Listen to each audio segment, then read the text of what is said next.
نہیں ہے۔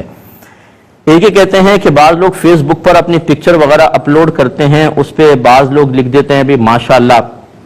تو پکچر پہ ماشاءاللہ کہنا کیسا ہے؟ دیکھیں، جو اس میں دو گروہ ہیں، ایک جو بڑے میجورٹی ہے وہ یہ کہتے ہیں کہ ڈیجیٹل کیمرے سے جو بھی پکچر لی جاتی ہے،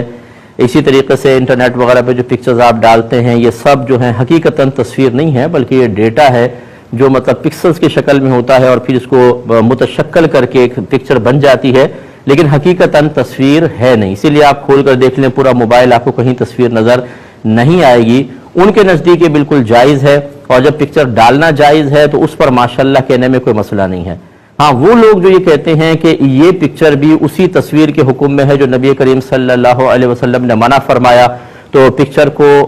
بنانا یہ بھی حرام اور اس کو لگانا یہ بھی حرام۔ ان کے نزدیک یہ ہو سکتا ہے کہ ایک حرام چیز پر جو مکروہ تحریمی ہے اس پر ماشاءاللہ کہنا کوئی سخت حکم لگ سکے تو الگ بات ہے، لیکن ہمارے نزدیک چونکہ یہ حقیقی تصویر نہیں ہے، ہم اس کی اجازت دیتے ہیں، اور اس پر اگر کوئی ماشاءاللہ لکھ بھی دیتا ہے تو اس میں شرعاً کوئی حرج نہیں ہے۔